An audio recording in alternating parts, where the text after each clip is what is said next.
Hey guys, my name is Yan Sikorski. I'm really glad to welcome you back. Today I want to share with you my top strategies for the next market session, but first of all, like as usual, let's try to see how my previous ideas work out. Let's start with euro dollar. As I said yesterday, if euro dollar with an positive from breakout of this triangle, it will be a nice opportunity to take a long. In this case, the first target will be around 1.1350. As you can see, price hit my first target in this case. Another idea was in the pound USD. Unfortunately, in pound USD, I recommended you short pound USD after forced breakout of 1.2550, but unfortunately, as you can see, price hit my stop loss. Another idea in New Zealand USD. I said to you, if price was an impulsive from breakout of this range, it will be a nice opportunity to take a long. In this case, the first target will be around 0.6580. As you can see, price hit my first target in this case. Another idea was in the gold. In the gold, I say to you, if price hold above 1,800, it will be a nice opportunity to take a long trade in the middle term perspective. And in this case, to be honest, your first target will be around 1,900. That's why, I recommend you stay in a position in some sort of middle term perspective.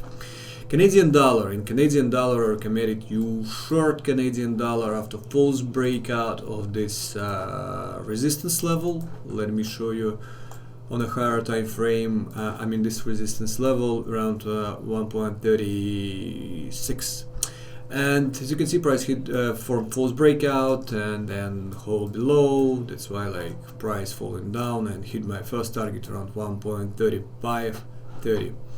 Okay, another recommendation was in AMD stocks. This is a company called Advanced Micro Devices, and recommended you long these stocks. And right now this idea still works. That's why if you're in a position, stay in a position and you will be fine, I believe, because the first target will be around $55 per share.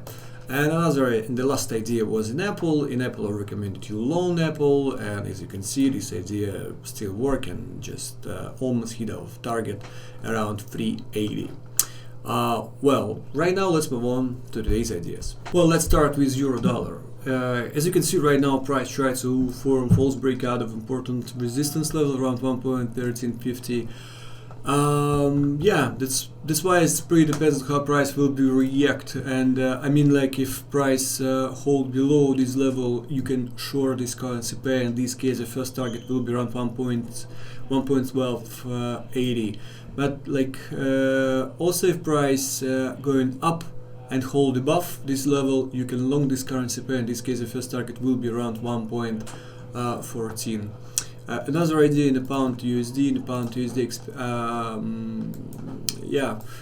USD, my main idea, I recommend you wait when price form false breakout of this level, and when price form false breakout of this level, you can short this currency pair, and your first target in this case will be around 1.2550. Another idea in USD Canadian dollar. Right now, price try to hold below important support level around 1.35. And price right now forms some sort of range. If we go to the lower time frame on M15 in this case, we can see how price formed range. That's why we have to wait breakout of this range. If price is an impulsive from breakout of the resistance of this range, then pullback fractal, this is a nice opportunity to take a long trade. In this case, the first target will be around 1.36. And another scenario, if price with an impulsive from breakout of support of this range, this one support of this range, then pullback fractal, this is a nice opportunity to take a short trade. In this case, the first target will be around 1.3420. Another idea in PayPal stocks, I recommend you long these stocks. Just wait when price from pullback until 175, and then you can long the stocks. In this case, the first target will be around 190. Another idea in Visa. In Visa, I recommended you long stocks from the current price. 195, and in this case, the first target will be around $200 per share. And the last idea in the Disney stocks, as you can see, price from the breakout of this trend line, and then consolidation, impulsive breakout of consolidation, and that's why we have to wait for price from pullback fractal and then we can long these stocks, and in this case our first target will be around I'm sorry guys, $122 per share. Well guys, this is all for today. Hope you enjoyed, and see you on the next video. Bye.